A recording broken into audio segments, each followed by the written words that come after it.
on to agenda item number 5, discussion and possible action regarding approval of the request for the Oklahoma Turnpike Authority to issue up to $1,175,860,725 second senior revenue bond series 2025A and up to $456,070,000 refunding second senior revenue bond series 2025B. Alex, you're recognized. Thank you. As you mentioned, the Oklahoma Turnpike Authority is seeking preliminary and final approval today to issue up to approximately $1.2 billion in second senior revenue bond series 2025A and approximately $456.1 million refunding second senior revenue bond series 2025B.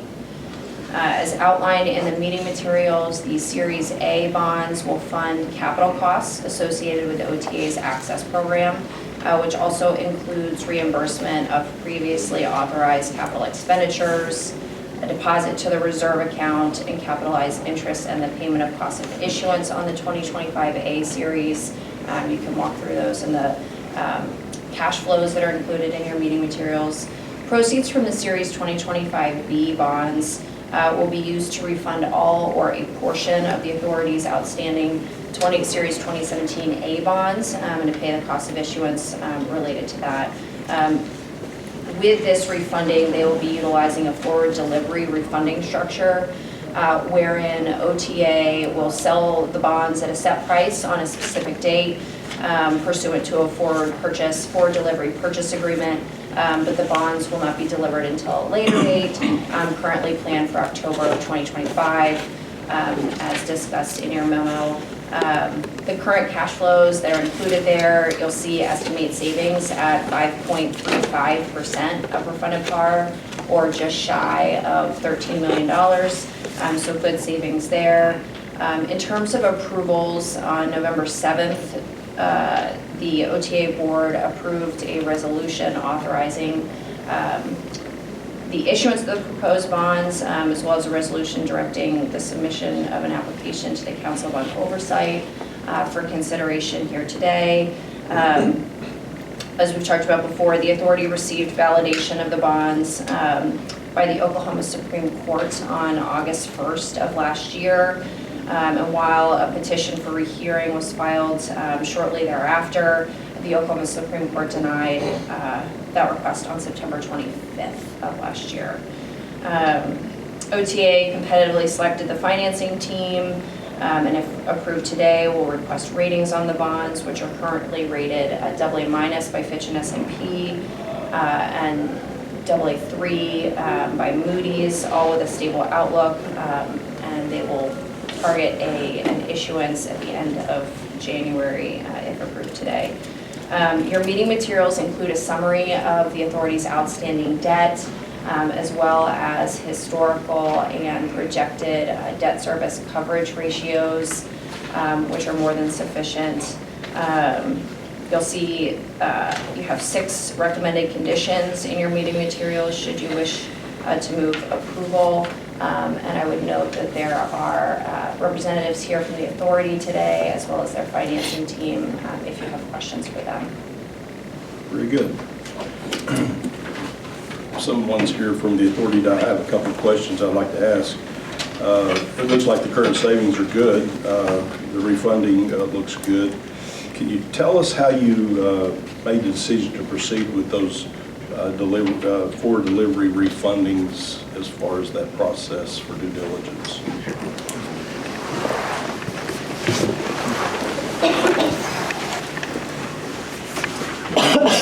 Jordan Purdue with the Oklahoma Turnpike Authority. We wanted to do the forward delivery because Should be a green light. There we go. You guys hear me now? Okay. Jordan Purdue with the Oklahoma Turnpike Authority. We're pursuing the forward delivery since we're entering the market early next year, plan to, with the new money bonds, and really it's to capture the savings of the cost of issuance. Combining those two, and you lock in the rate. So you take that risk off the table. I have another question. The authority is obligated to make principal and interest payments to the bondholders, but there are other covenants in the bond documents that include the master agreement and related disclosures.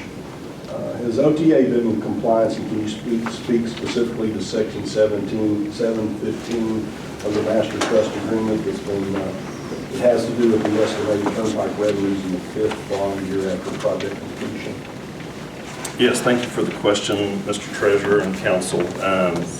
Turnpike Authority takes it very seriously, all of its obligations to our bondholders. We have to comply and have complied and will comply with all the requirements and covenants within all of our bond documents. And of course, this application for the Council of Bond Oversight has been reviewed by our council. And just to ensure the accuracy and the completeness of the application, as a part of the bond issuance process, multiple attorneys, those engaged by OTA, as well as those engaged by the underwriters, review the compliance of the OTA with its trust indenture and opinions provided by counsel that the proposed bonds are duly authorized and validly issued and enforceable. The consulting engineer's report, which is included in the bond offering document, is meant to update bondholders on the condition of the Turnpike network and only speaks to the expenses related to maintenance of the roads and bridges, of course. The consulting engineer does not and cannot speak to the revenues as those are determined by our traffic and revenue consultant. And so, we take it all very, very seriously, and we are in compliance and will stay in compliance with our bond documents. Very good.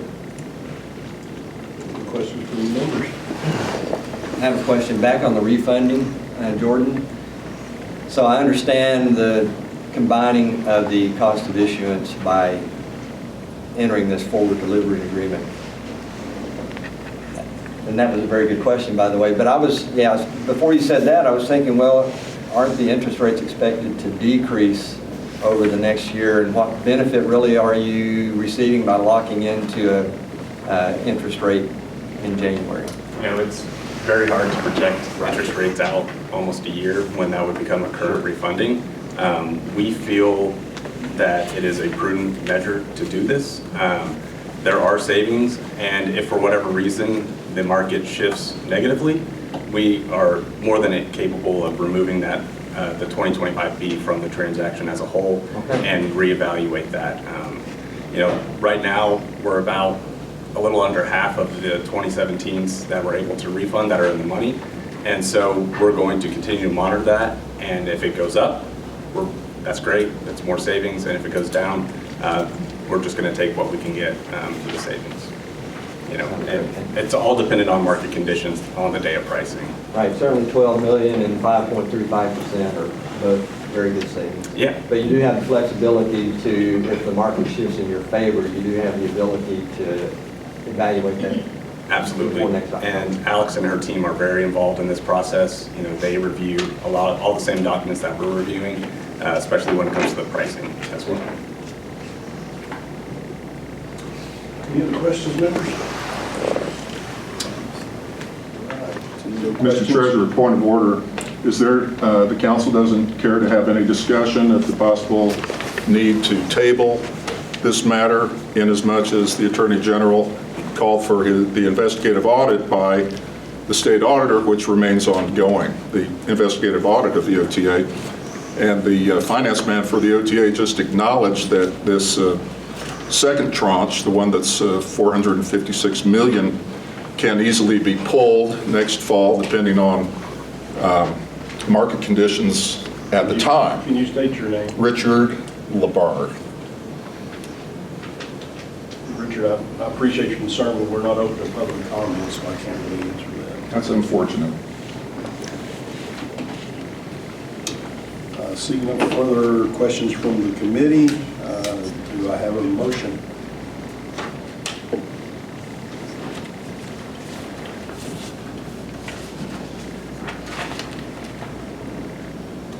I'll move approval subject to the recommended conditions. Motion, do I have a second? I'll second. A motion and a second. Debbie, would you please call the roll? Yes. Treasurer Rush? Aye.